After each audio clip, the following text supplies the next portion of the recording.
Cheval, des adolescents qui n'ont pas peur du froid, vous le verrez, malgré les températures en chute libre, ils n'ont rien changé à leur entraînement. Ils ont entre 12 et 14 ans, des jeunes athlètes passionnés, les benjamins et minimes du club VO2 Rive de Seine. Le thermomètre affiche 5 degrés seulement et pourtant ils bravent le froid pour courir dans les bois.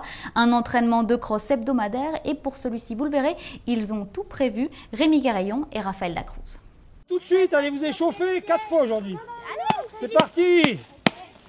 Le départ manque un peu d'énergie, les muscles sont encore froids. La température est de 5 degrés. Avant que l'échauffement ne fasse son effet, les jeunes athlètes doivent maintenir leur corps au chaud. Chacun se couvre à sa manière.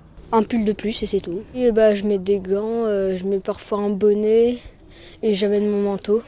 Ça paraît logique de se couvrir un petit peu au début. La tête, puisque c'est le cerveau qui est le plus consommateur d'énergie, donc il faut protéger le cerveau. Un bonnet, c'est de bon augure. Et puis des gants. Bon, il y en a qui arrivent toujours, un t-shirt, et puis ça leur pose pas de problème. Et s'ils sont malades, la fois d'après, ils feront un peu plus attention. Mais bon, les jeunes, ils écoutent que ce qu'ils veulent. Hein. La séance ne diffère pas beaucoup d'un entraînement en saison plus douce. Seul l'échauffement de départ est prolongé pour éviter les blessures, plus fréquentes en période de froid lorsque les muscles ne sont pas bien préparés.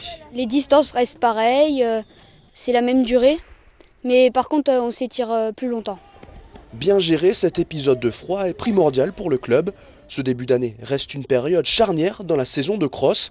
Après les championnats des Yvelines le 11 janvier, les athlètes disputeront les championnats Île-de-France-Ouest le 25 janvier. Et les meilleurs d'entre eux iront même jusqu'au championnat de France le 1er mars 2015 à la base de loisirs du Val de Seine.